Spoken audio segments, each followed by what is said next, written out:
Well, first off, you got to click on mute because you are muted right now. Oh man, live Let's try it again. television. Let's try Welcome it to the again. Browns table. All Yay! right, we haven't been drinking or anything. I'm your host Craig Fountain here with Fatty. One of us has to remind the other to unmute ourselves. How you doing, Fatty? I'm doing good. How you doing, bud?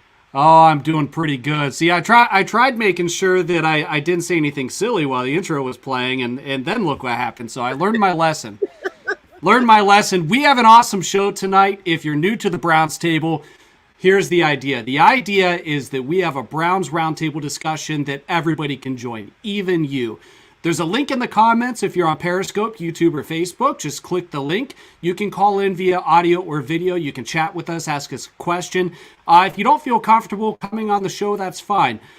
You can leave a comment at one of those sites and we'll be able to display and address your comment. So make sure you chime in on the discussion. This isn't just for us to be able to talk to ourselves. We want to talk with you, not to you. So with that being said, we have some free agency talk. Started off with a bang, and then we kind of have some mixed reactions from Browns fans. What do you think, Fatty? We got safety John Johnson III, and he headlines our free agency 3-year, $37.5 million deal. What's your take on John Johnson? So I actually do, and I got somebody messaged us earlier. Tim, Uncle Four, you were right. We should have been on the radar. This is actually amazing because it gives you another safety, and he is a ball hawk. Also, he is running that Rams defense like he is in charge of it. Like he does all the play calls, does everything for them. So this signing, I think, shores up most of the back end that you needed because you get a legit safety. You also get Delpit back. You get Harrison. And guess what? Joe Woods likes to run a 3-headed monster. Well, you got it now. Let's see what you can do with it, right? Absolutely. And we get a young guy. He's only 25 years old. He's got a few years experience. I mean, he started in this league when he was only 22 years old. He spent his entire career with the Los Angeles Rams. He was what, a third-round pick? Yes. He was third-round pick by the Rams, selection 91. So, I mean, just think about that. We got a elite safety for $11 million a year. Like, I mean, he actually took a pay cut to come here. How awesome is that? Like, we never get that. Normally, we have to overpay for somebody to come here. And this is a discussion that we had when J.J. Watt was the conversation a few weeks back. Because, I know, right? Because one of the things that you said was, listen, I am tired of getting passed over by these guys that are going to take less money to go to a different team. Yeah. Well, now we're that other team. And it's amazing. It's a great feeling. Now, I have to give kudos to you, though. You went head-to-head with Joe Banner. Oh, man. Talking about this. And I wish we could show the... You got to show the picture messages of the tweets that you had with Joe Banner about this, about somebody. He said the agent messed up or somebody else messed up. Dude, he wants to come here and play. Just let him come and play, man. Like, what does it matter? So, yeah, the gist of it was, and I saw a tweet by Joe Banner, and if some of you guys are younger Browns fans, Joe Banner was an executive with the Eagles and with the Browns. And his tenure here with the Browns wasn't that great. Okay, no. If we're being honest. And he tweeted out that, listen, this deal is, an early signing in that he kind of bashed John Johnson's agent saying, listen, I think the agent might have made a mistake. This deal is too good to be true. And, I tweeted him and I said, listen, you wouldn't be biased or anything, but players want to come play here. And I absolutely love this. We got a great deal, a great player, the premier safety of this free agency class, and we got a bargain deal because we're the Cleveland Browns. It's a new day and age. We're not used to this. No, we're not used to it. I was kind of hoping for a premier defensive end. Now we didn't get the top defensive ends because they went off the boards quick, fast, and furious. Like, we were still in the hunt for the guy from New Orleans. Who was that? Hutchinson, Trey Hendrickson. Hendrickson. So we were still in the hunt for him, but like it just kind of just snowballed, and it was like next thing you know, we signed another guy for like a 1-year deal for $4 million. So right now we have a safety. We do have somewhat of an edge, but I'm actually loving what the Browns are doing because guess what? They're not overpaying. They're going to pay what they want to pay and be done with it. Absolutely. And we have BJ here with us. BJ, thanks for coming on the show. What's happening? Nothing. I'm working again. All right. And just so you guys know, the link in the comments I mentioned earlier, click that link. You can come on the show just like BJ. Straightforward process. Just click the link and it does the rest for you. So, BJ, what do you think about this John Johnson pickup? Never have too many safeties, especially in Joe Wood's defense. I also think that they're kind of leery about what Grant Delpit's going to be after the injury. You don't really know. That's the thing. Yeah, nobody knows. That's the thing with leg injuries. You know, when you're a skill player, position player like defensive back or wide receiver, or running back, knee and ankle injuries, you never know. You know, especially you start getting ACLs and it's a crapshoot. You know, some guys come back fine, some people don't. You know. Yeah, I mean, you got guys like Adrian Peterson that have come back and they run like they've never missed a step. You have other guys where it kind of is a precursor to limiting their physical potential. They just kind of lack that it. You know what I mean? Like sometimes they come back and they're still a decent player, but they just don't have that explosiveness. You know, right? I mean, look at defensive backs back. Well, once he started getting hurt, he kept getting hurt. But like Gary Baxter back in the day. Once that first injury hit, he was never ever the same. What a freak injury that was. That was both an ACL and MCL on both knees, was it not? At the same time, in one play? That's crazy. I think he was back for like 2 minutes. Was that the same year with that we had the LaCharles Bentley heartbreak? Yes. That was one of the roughest off seasons we've ever had. Oh. Man. But, that was rough. I know everybody says like the ACL is kind of right now, ACL anymore is just, I understand there's still explosiveness that comes lack thereof. But if you actually think about it, the Achilles, like there's people that have come back from an ACL and it's just no big deal. It is what it is.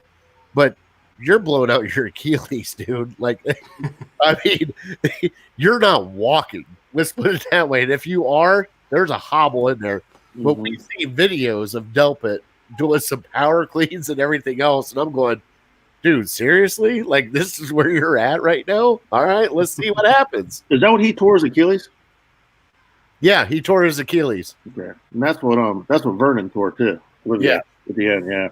That's why he won't play next year. All right, thanks, Big Play Dave. We appreciate it. Join the show if you'd like. We'd love to talk to you, Dave. Click the link in the comments on Periscope, YouTube, or Facebook. We'd love to have you. Anybody else that wants to talk about the free agency, who we got, who we missed out on, what would you like to see next? Click the link. It's super simple. Come on and talk to us. We're here to talk to you guys. Fatty, we ended up signing today. Okay, we had a lull. All right, that's we had a lull. We signed John Johnson, which I got to give credit. We talked to Brad Ward, and before that, we talked to Tim Unkefer, like you mentioned. Yes. And they both called this. And it's a perfect scenario, and I'm surprised Tim's not on yet. I had a feeling he'd be jumping on, so maybe we'll see him in a little bit. And first off, Dave, I know I chime in on your show. I am not a Sadejo fan. Not even close. Thank you, though. No, this signing that we got today, I'm really excited about it. He is a former first rounder. He's been injured. His potential is still there, so it's little risk, but very high reward we can get out of him. And he's still young. They keep signing guys that are still young. Like I was saying about our secondary, the oldest person there is 26. Like, there's nobody over 26 on our secondary. And now we're getting now to our defensive line, and Sheldon Richardson's the oldest one in the group, and we just signed another 25-year-old defensive end. So let's see what he actually can do, because it's 1 year, $4 million. Like, it's not like it's not Clowney money for a year. It's not like 1 year, $11 million. Come on, Clowney, come here and just see what happens. Yeah, and if it don't work, he's off your books next year. Exactly. And, something, hopefully he actually gets the potential that he deserves, because there's been talks that, like, his potential is still really high. He just hasn't been healthy.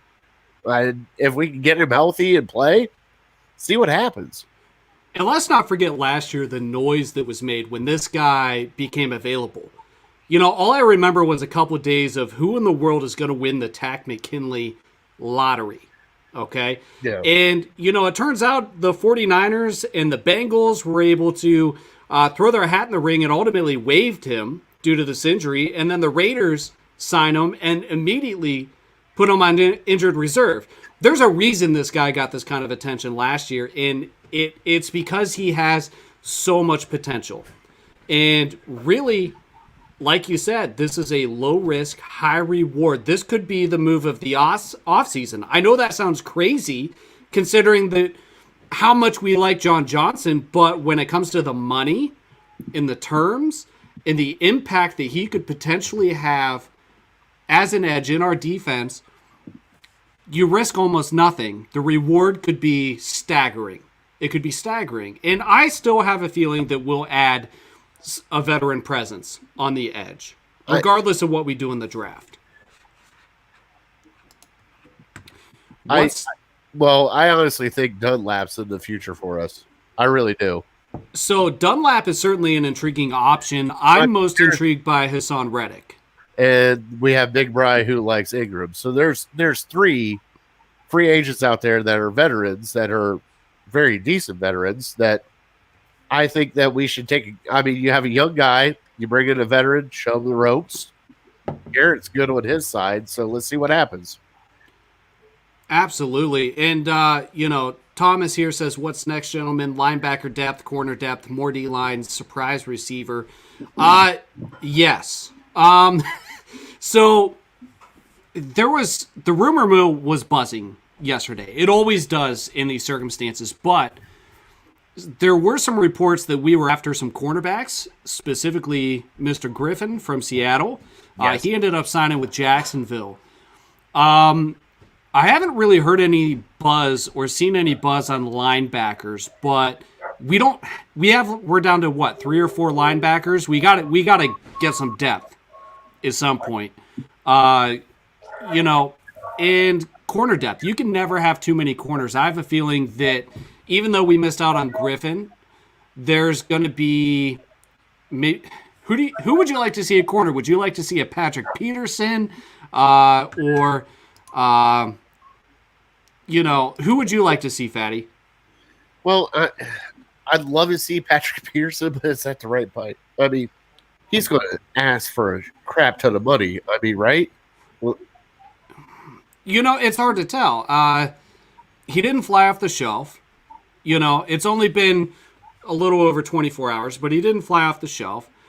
Really, where I feel teams overpaid this year was at the edge position. Yes. There are certain positions where the market has been garbage from a financial perspective. Wide receiver, for example, has not been lucrative this year.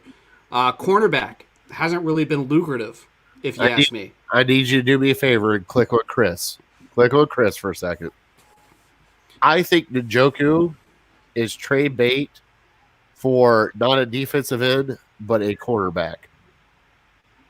That's my opinion. I think that New England went hot and heavy with tight ends, and they still got other tight ends.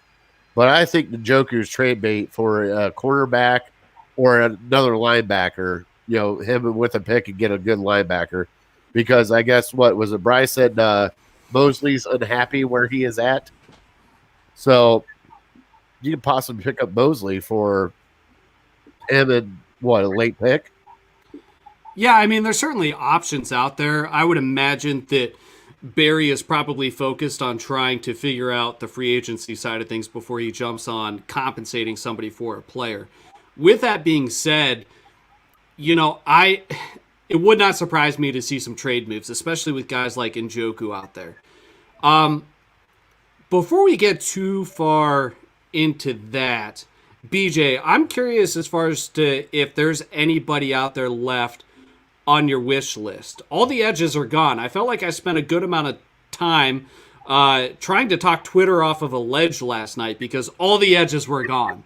With that being said, is there anybody out there that you would love to see in Cleveland next year? Rashard Higgins. Okay. I like it. There's Higgy. I like it. I was just reading on it. The problem the Browns are having with him is, as you were talking a couple seconds ago, I was reading on it, is he's never going to be anything more than number 3 receiver as long as Beckham's here.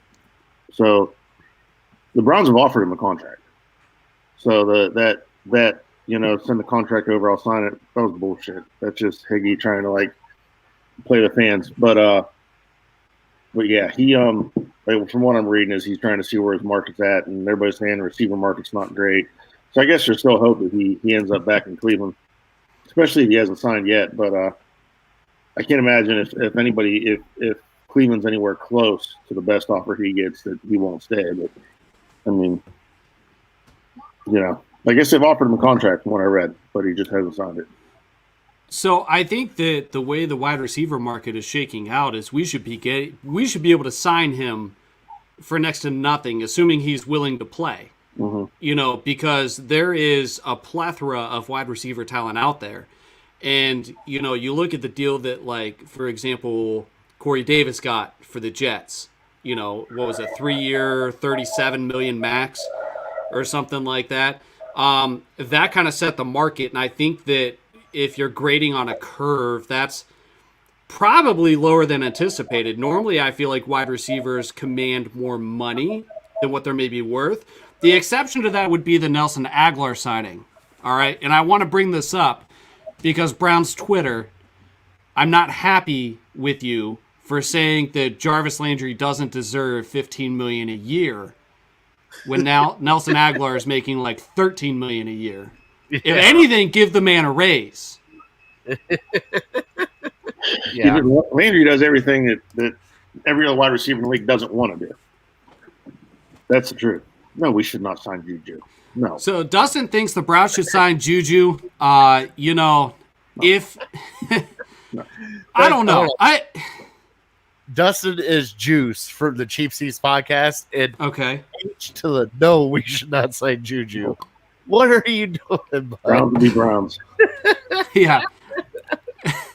That's what he said, right? The Browns will be the Browns, right? Browns will be the Browns. What was it? Pro Football Talk tweeted out yesterday that free agency is the free agency in response to the silence on Juju. So I got a kick out of that. I'm not a fan of Juju Smith-Schuster. I think that some of it might have to do with the fact that he's not necessarily the most likable guy with the way he carries and handles himself and with his personal brand. I mean, he's obviously relatively talented, but I don't think he's a guy you want in our locker room. Steelers, they groom their receivers to be psychos. You bring up a good point. And really, here's what happens with Pittsburgh receivers, right? They either go off the deep end, okay, Antonio Brown, Juju Smith-Schuster, or they go to the New York Jets to die. It's one of those two things that happens. But even Claypool, Juju leaves. Right? Juju leaves. Let's be honest. The Steelers are going to pull another receiver out of their ass. They will, for sure. Oh, yeah. They will. That's what they do. Yeah. And then he'll be a diva like Claypool. Yeah. Yeah. Right. Claypool's the next one. He's whatever. All right. What do you think about linebacker Jay Brown from the Titans? That's a deep reach. I have to be honest. I haven't studied him very much, but we need those depth guys that aren't going to be at the forefront of our attention. I really don't know a whole lot about the guy, to be truthful. But I'd love to know what you think. Hardcore, do you think that he would be a good fit for the Browns? Do you guys have an opinion on this? I don't know who he is. Never heard of him. All right, so he is 26 years old. All right, so he's still a young player. Actually, his stats aren't bad. I mean, why not? It's a linebacker. It helps out the room because who they have, Takk, Mac Wilson, and Phillips. Right. I mean, it's still a very, very young person that you can actually lock up, even if it's a proven deal for a year. After that year, you can be like, hey, we gave you a shot. Why don't we do a 3-year deal? You know what I mean? Like, they got to at least try some of these younger guys. And that's what I'm loving about the Browns is they are actually not going after the super older veteran. They're actually going for the younger guys that are coming off their rookie deals. And they're going, why don't you come here and take a shot? Let's see what you got before we send you in the pass here. I mean, the Browns are giving a lot of guys the second fill for the younger guys. Absolutely, and which this is a good question. It kind of brings me back around. I'd ask BJ, but Fatty, best remaining free agents for the Browns. What do you think?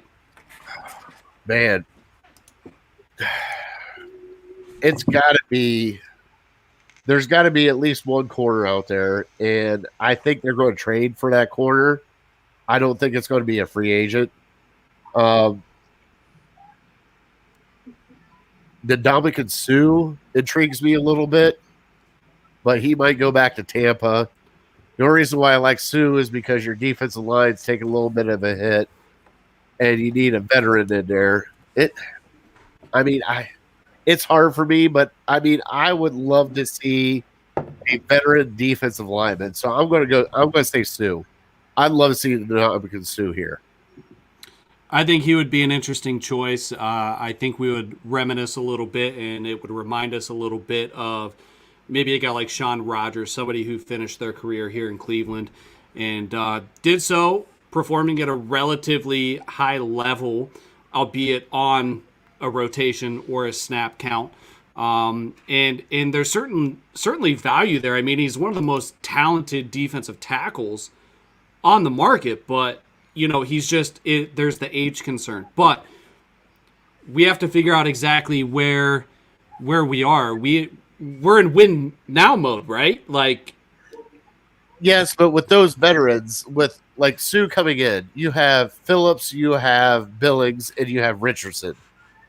After that, it's kind of and there's Money Mitch. And yeah, I would love to see Money Mitch come back. There's Bry. Money Mitch. He was underrated, if you ask me. Yeah, he played great for us. He really did. He was so underrated. I think Suh brings a veteran presence, kind of like the J.J. Watt presence that I talked about before, especially with the defensive line. It'll kind of lock up the interior because I'm not wanting Suh what he was 6 years ago or 3 years ago. I'm wanting Suh for third down situations and second down situations. I'm not wanting him to be a every down player. So if he can come to terms with that, that'd be awesome. I think it'd be great for us. And the amount of experience he would bring to the locker room would be invaluable. He's got a ring. He's pretty much accomplished what he needs to accomplish. I mean, he's a great player. I think he's kind of shed that dirty label a little bit. Let's look at Dustin here. What about William Jackson, the corner from Cincy, or Xavier Rhodes? You can't have too many cornerbacks, but I feel like those are spend-up options. Am I off base there, Fatty? They're not spend-up options. I think they're options at the end to kind of get a slot or whatever you need because you have, Greedy's coming back from whatever nerve injury he's got, and I'm not dogging nerve injuries. He already did his piece of please don't upset me with the nerve injury. I wanted to play. I get it. But you can't have not too many corners. I mean, corners are what makes the world go round. We were bringing in people from the practice squad and other places just to start for corner for us. So I think it will actually benefit if we get a corner, and I really do. I think they're going to draft a couple corners in the draft this year. I really do, to bring a little bit more depth. I do think even if that's the case, we do need somebody with experience. I mean, cornerback's one of the hardest positions for rookies in the NFL. Unless you have a truly special guy. Even Denzel Ward has had his struggles. We had to teach him how to tackle again so that he wouldn't, break his neck. But, Yeah. It's what the cost is, and there are so many corners out there. I think we add a corner for sure, and I think the fact that we're tied to Shaquille Griffin is evident of that. Yeah. But Xavier Rhodes, correct me if I'm wrong. I mean, we would consider him a premier corner in this league, right? I would think so. William Jackson is pretty solid too.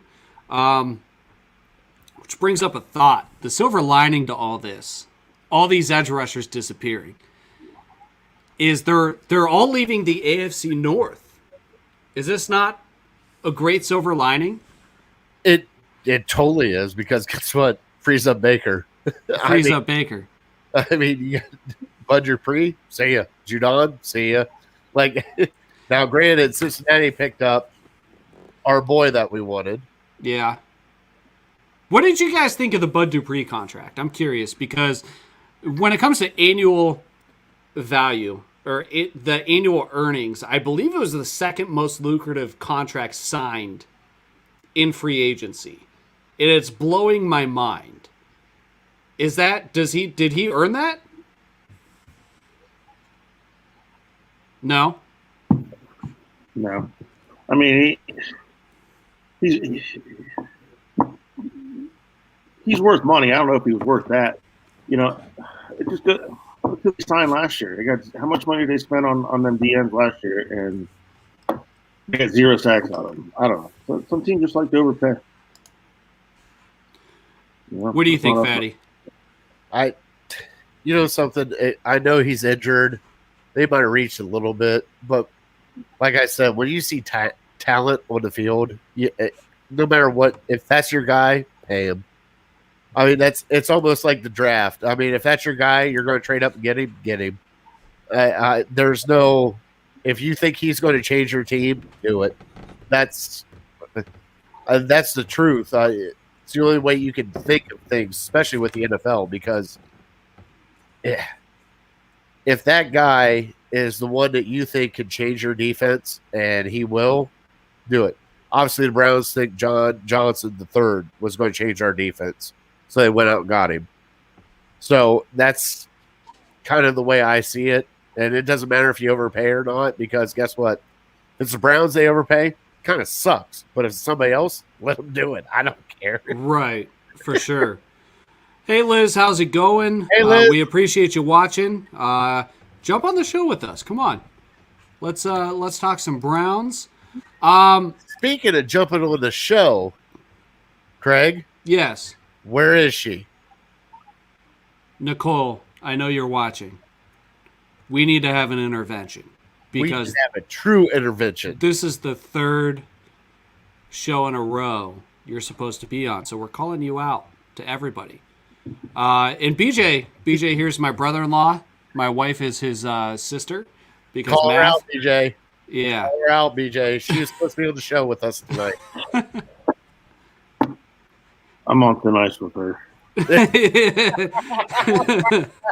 I've had to be on my best behavior for a couple weeks. So let I mentioned having to spend some time trying to talk Twitter off the ledge, okay, which is probably a complete waste of time. BJ, I'm curious. What is the biggest disappointment for you in terms of missing out on somebody? I don't have a lot of disappointment with the Browns like in this offseason. I don't because like I honestly truthfully know if you think about it, like I don't want them overpaying.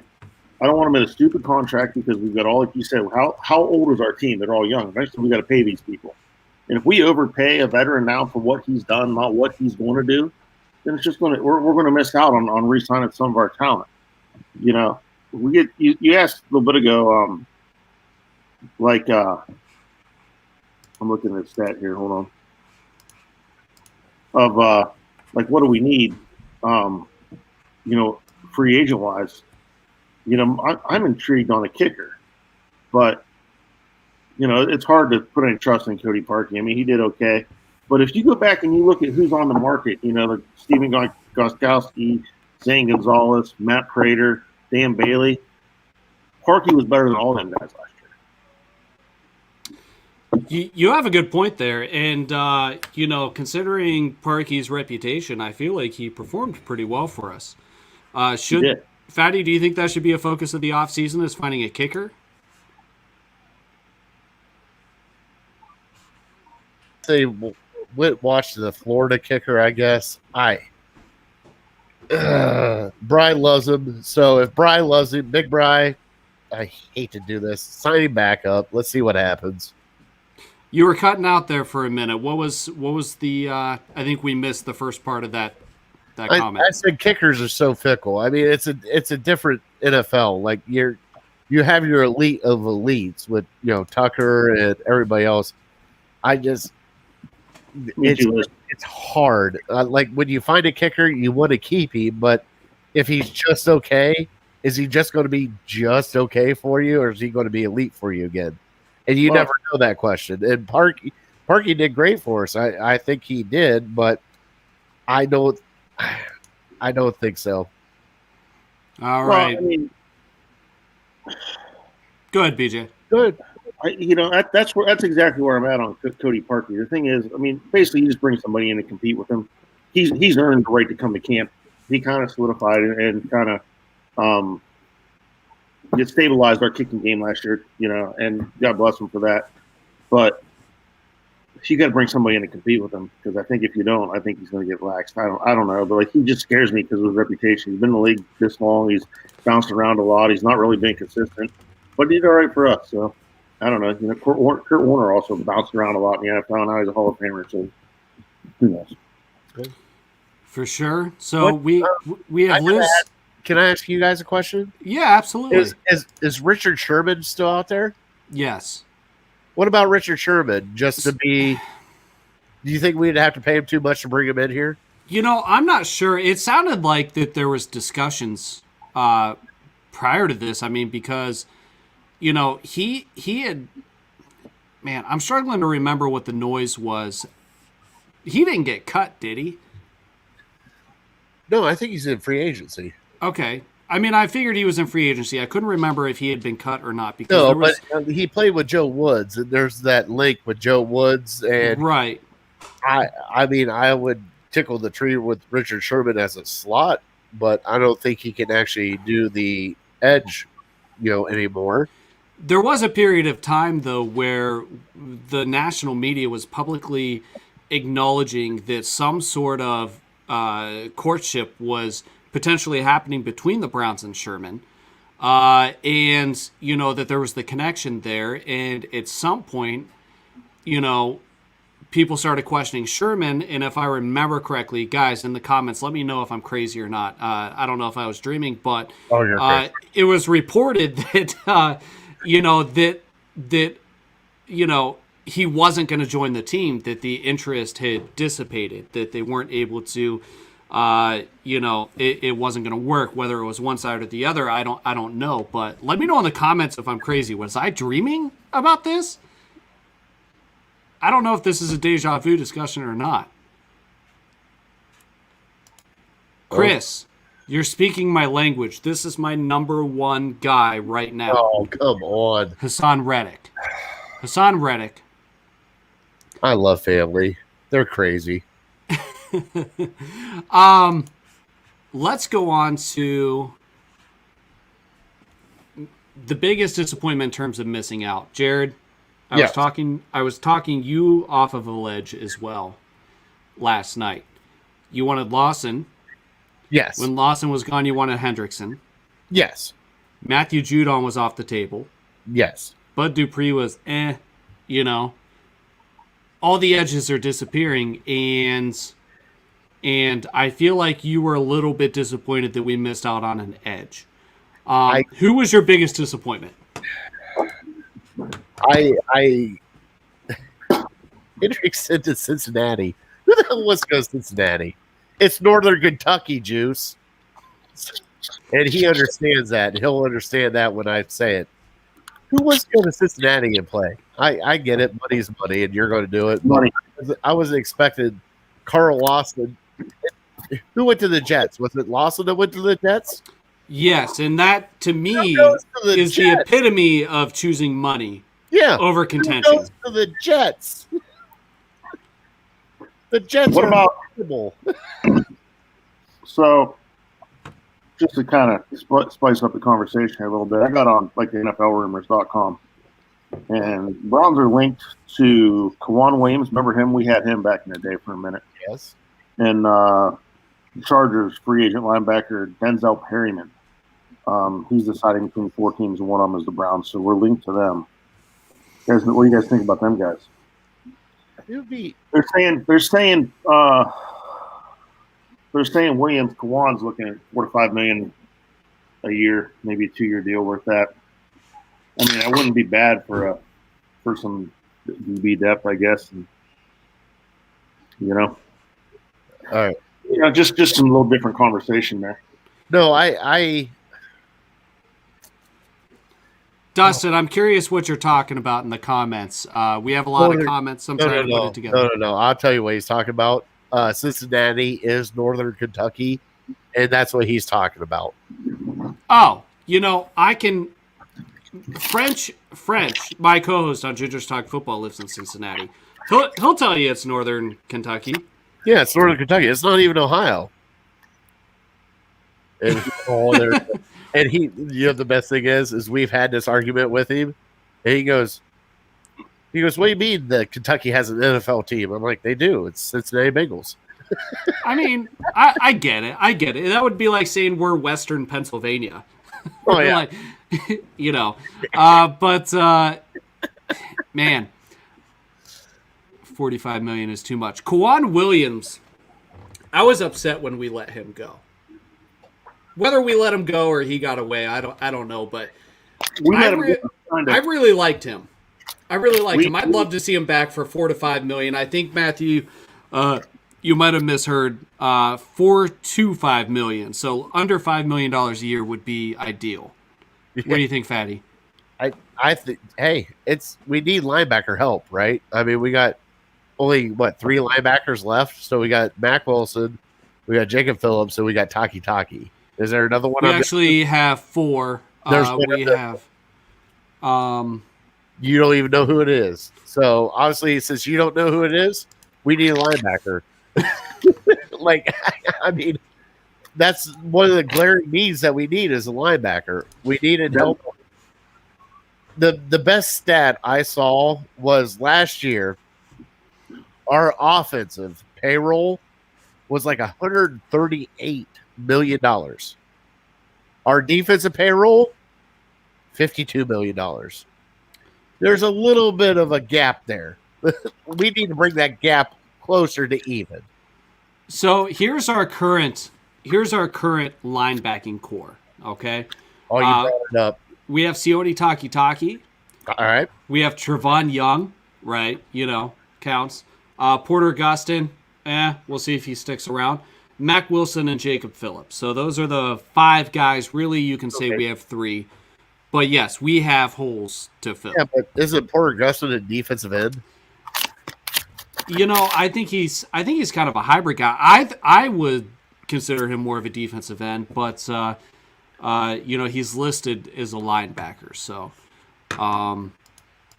somebody much smarter than me makes these websites, right? Yeah. Well, any linebacker is going to help us out because it's a shot at BJ Goodson's still out there. BJ, you want BJ back? Yeah, I take him back. I want Goodson back very badly. That should be, from a retention standpoint, that's where if we're gonna retain anybody from last year, right now it's BJ Goodson and Rashard Higgins. That's and the thing is the Browns have a wonderful number on those guys, and they're testing free agency, seeing if they get the number they think they are. And right. I don't know if Rashad, because I mean everybody's saying that he's going to be between $6 and $8 million. For who? Rashad. For Are you talking? Huh? Hollywood. Rashard Higgins. Yeah. No way at this point. But the same exact thing is going to happen as last year. We're going to end up getting him for $1 million or $2 million a year because the market is garbage financially. Yes. I mean, plus there's still guys available that have talent that would arguably be a better number 3. I'm a homer when it comes to Rashard Higgins. I love that guy, but Brad Ward came on the Browns table and he's like, listen, you know who we need to go get? Curtis Samuel. Yep. Unless he's been signed while we've been doing this live show, he's still out there. You got Galladay still out there. You got a lot of wide receivers, top wide receivers that haven't been signed yet. But I'm not saying that we need one. But I mean, Curtis Samuel.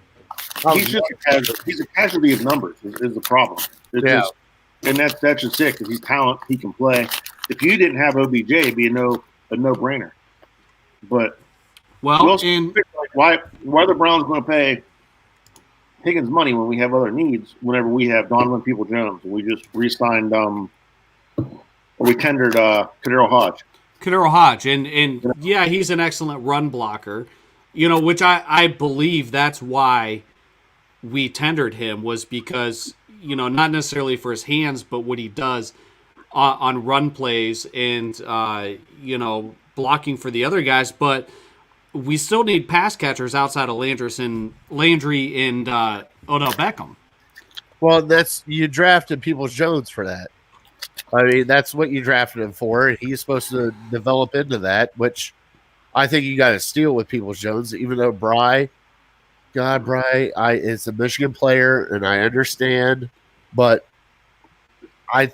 yes, Hollywood and Baker have a different chemistry, and the one story, and I can't remember where I heard it, but Hollywood was interviewed, all right, and he's doing it through his whole scouts and everything, and the guy asked him, he goes, well, what can you do that makes you stand out? He goes, I catch the ball.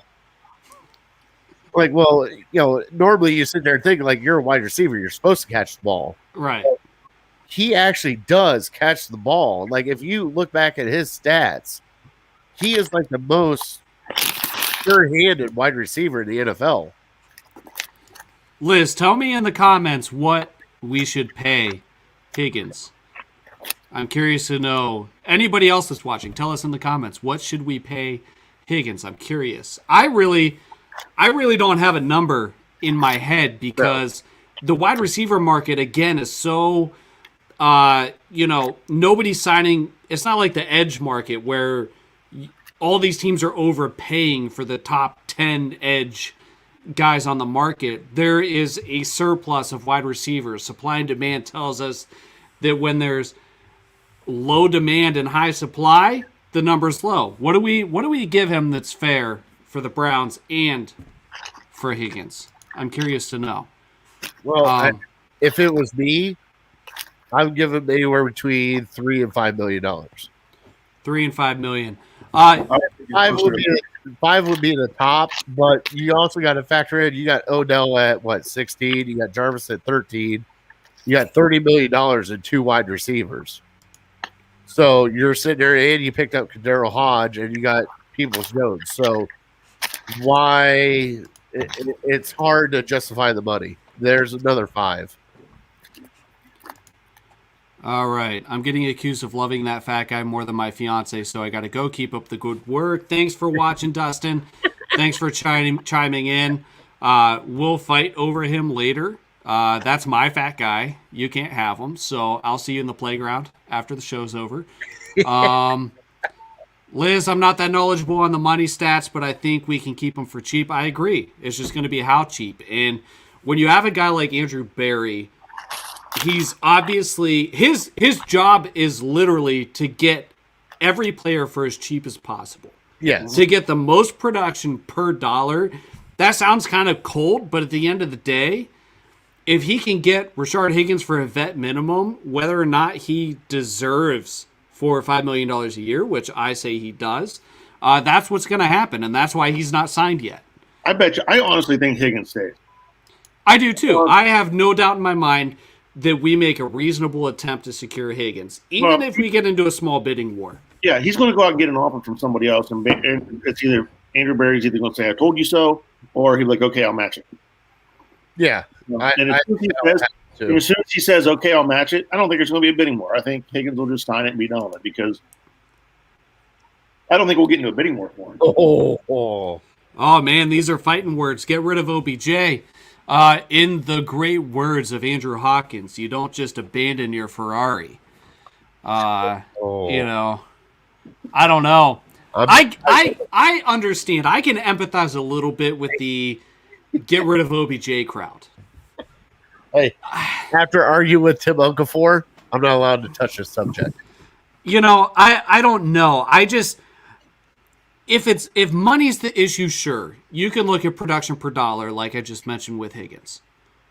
But you never get better by getting rid of talent. You just don't. And I don't think that his persona is accurate. I don't think that what the public perceives him now, perception's reality, as far as we're concerned from the outside looking in, but I don't think that's real. The report came out last year about him trying to get Baker Mayfield on the same page as calling the offensive meetings and stuff, and like that was all OBJ trying to get Baker on the same. I don't know whether it was with Todd Haley or who it was, but Haley was the year before, wasn't it? Yeah. Yeah. Okay. So whoever the offensive coach, it's in my mind right now, but OBJ was trying to facilitate unity, and he gets all the bad rap. But on the other thing is, if you look at the snowball effect from the domino effect from OBJ. Okay, so you trade OBJ, what's that do to Landry? That piss him off? I don't think so, but you never know. Well, I mean, granted, Landry thrived in the number one role when he had it, but really that's not where his home is. Mm-hmm. And I think he's okay with that. I think that he's more comfortable as a number two or a slot guy. I don't think it's about being number one. But, it changes the dynamic of our offense. And I understand we had production, last year without OBJ. But what I can't wrap my head around, and I don't think most people are asking themselves this question, is what could have been had OBJ not been injured? We could have been in the Super Bowl based on that alone. He is that much of a difference maker. And it doesn't mean he has to make that difference every game. No. He doesn't have to. But that one more game besides the Dallas game that he would have won us, or that one extra play in that Kansas City game, potentially gets us to the Super Bowl. Maybe he scores on that Higgins. Who knows? But nothing was gelling. It was kind of a perfect storm that really put him in a poor position, because when everything started to gel, it just so happened to be after he was hurt. And that's the first part of the season, it was definitely all run game, and as you watch the way the season kind of unfolded, Odell got hurt, they kind of changed it, and next thing you know, after the bye week, they were a passing team. They weren't a running team anymore. Like, they would run, to kind of complement it, but Chubb wasn't getting the plays that Chubb normally gets, and neither was Hunt. Like, Hunt was getting the receiving plays, but it was Baker from there on out. And they were kind of – I almost think it was a test for Baker to see if Baker was their guy or not, because – seems kind of weird that they went from a straight run game with Chubb and Hunt and, pounding people that way to, well, guess what? We're just going to beat you with the throw now. And somebody brought up an interesting point. And I used to know somebody that used to quote this particular saying, and it was, the whole world can't be wrong about the same person. All right. And OBJ is somebody that the entire world loves to talk about, even outside of the sphere of sports. But if we're talking about him playing for somebody else, he's a dynamic playmaker, right? But if we're talking about him being on the Browns, he's washed up. Why? It all depends on perception, because in Washington or in New York, he was washed up. He was a crybaby. He was a bad teammate. He was all this. He comes to Cleveland. He starts throwing his little fits. They said he doesn't want to be here. We had the quotes of yelling at other teams, come get me. Come get me. I want to be traded. Blah, blah, blah. That's not it. Then you show him working out after the offseason.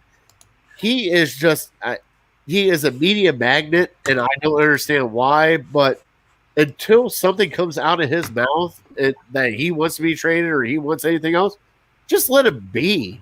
Like, I'm being dead serious. Like, what does it matter? Like, if he is working out with Von Miller or Saquon Barkley or whatever it is, he's trying to get better. He wants to come back to the Browns. Until he actually goes to the Browns and goes, dude, I'm not playing for you guys, then what does it matter? What do you think, BJ? So what we're talking about, it happened even last night with his tweets. Did you guys see that? He was tweeting something about God hands and something about a second act or something like that. It wasn't one of Cleveland.com reporters messaged him or emailed him or called him or something to see what he meant. Like, the whole world blew up. Like, there was pictures of him on there with this team and that team and changing his uniforms and stuff. And all he was referring to was his career post-injury. That was it. It was just probably feeling himself, had a good workout, felt good, posted some shit. And then next thing you know, everybody thinks he's looking at trade again, And I, something, I fought with Tim on this, but I got to say, if you're a defense and you're looking at the Cleveland Browns, you got Chubb, Hunt, Odell on one side, Jarvis on the other side, and let's say they pick up Hollywood as a slot.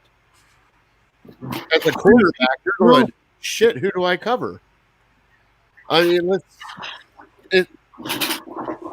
mean, there's extra attention to Odell, no matter if he is on the field or in a motion or what it is. There's extra attention there.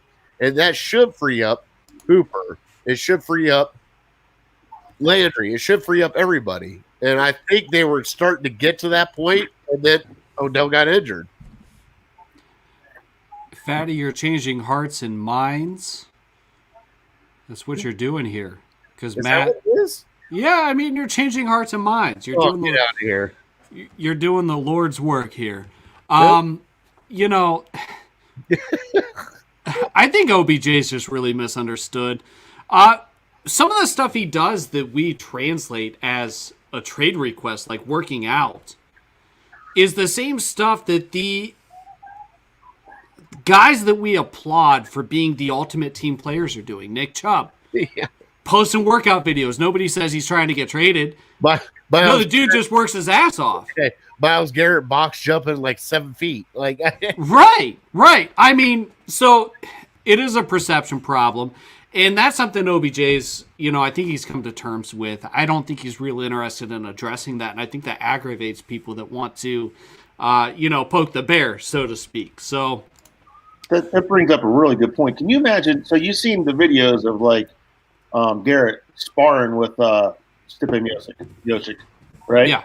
Can you imagine if there was a video? Can you imagine if there was a video of OBJ sparring with Miocic? No. Can you imagine? He'd be launching an MMA career. Oh, yeah. And they'd be like, oh, he's reckless. He's going to get hurt. He's so about himself. And can you it's just kind of like the whole, can you imagine if OBJ was Rob Gronkowski? Oh no. Can you imagine if he had that persona where he's drinking and partying? throwing trophies from both. Like, BJ, if he was just traded with Stipe, they'd be like, "Oh shit, he's fighting Conor McGregor. He is going after the title. Oh, come on, let's do it." Like, that's going to happen.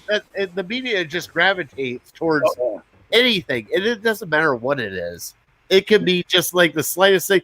Like, I truly do think he wants to be here because I do think that this team is the perfect team for him to show what he has left. And you know something? He's got to show it for once. And you know what? If you're 6 games into the season and your offense is doing what it did the first 6 games, then maybe you make a move. But you can't do that now. No. And what we're doing is a little bit different. This city is different. When we win a Super Bowl, eventually, hopefully in my lifetime, we won't build a statue of the coach or the quarterback that got us there. We'll probably build 53. And I think OBJ wants to be one of those statues. And Ross, I appreciate you watching, and something that I've made a point of on this show is that I feel like Baker having a year without OBJ for the most part has actually benefited this organization. Baker is, think about this. He's a young guy. He's on his rookie deal. He's trying to prove himself, and you have a presence like OBJ in the locker room, on the practice field. Craig, yeah. Let's be honest. It's not even a presence. It is like having Myles Garrett line up at wide receiver. It is a figure. It is not a presence. It is that guy that catches anything is your wide receiver. And if it's stuck, you're going to throw it to him. Absolutely. But what this year taught Baker was this is Baker's team. And what Baker, I firmly believe, and I've said this a number of times on the show, this was a Baker problem, not an OBJ problem. Sure, OBJ wants the ball. They all do. But Baker has to be the guy that's not afraid to throw the ball to Higgins and then look OBJ in the eye in the huddle. Exactly. He's got to take command of that team. So this is Baker's team, and I think that this year proved that in this confidence, and this is why Baker thrives off that confidence. Everybody loves when Baker's on a hot streak. When he's confident, he's dangerous. He's feeling dangerous today, right? I think that he knows that this is Baker's house. This is his house. It's his building. OBJ plays for Baker. Baker doesn't play for OBJ. He's got commercials to prove it. It's his house. Yes, he does. And he does. He has sideline video of him going, this is my house, right? Pick that shit up. Absolutely. So I think that there is a psychology aspect to it. I don't think people are, completely wrong when they say, Baker feels pressure to force him the ball, but this was what needed to happen to get this organization on the right track. We saw a lot of growth in Baker last year. Absolutely. We saw a lot of growth as a player and as a human being, but understanding that OBJ isn't the end-all, be-all, and for OBJ to see that, hey, these guys can win games without me. I want to be a part of the solution, not part of the problem. Yeah. I think that the entire way around, it was beneficial.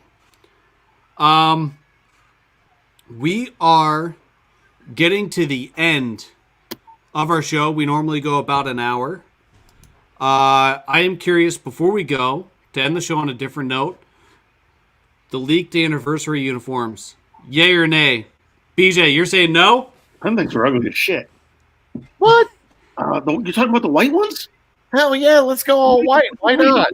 No. Come on. Why not? I'm sorry, Fatty. I think you're outnumbered today. No. We went all poop color. We can't go all white. Are you serious right now? Only if we're playing it. If it's like in October and it's raining and 40 degrees and we're playing in the mud, then it would be okay. But I see what you're doing. No, I just so Liz, stop it. I can't. Uniforms. You've probably got it. Jimmy and D has them. You've been pissing with the uniform since you got here.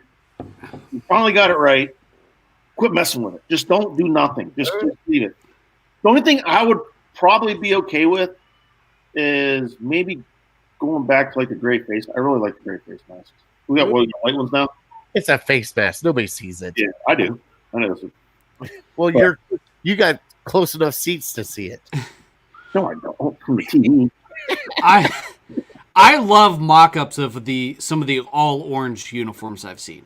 I like that. I don't know why. You know, the white ones. It reminds me of like the Bengals for some reason. The white ones remind me of the Bengals. I see them with the Bengals. I will say the all white ones, I don't hate them, but I don't like them. You know, I feel like they just went all white, drop shadowed the numbers, and you know, put a patch on it. What bothers me is the helmet. Is the white helmet. I don't like it. Like it. Just no. Stop. All right. No, don't put the dog on the helmet. Don't touch the helmet. Don't touch the helmet. All right. All right. All right. So thank you for tuning in to the Browns Table. We appreciate you coming in. We appreciate the comments. Appreciate you, BJ, for joining the show. It was a blast. We will be back not next Tuesday, but the following Tuesday, and we will be able to cover everything we miss in between now and then. Again, thanks for joining the show. Share this when the video is posted when we're done. And until next time, go Browns. Hey, Go Browns.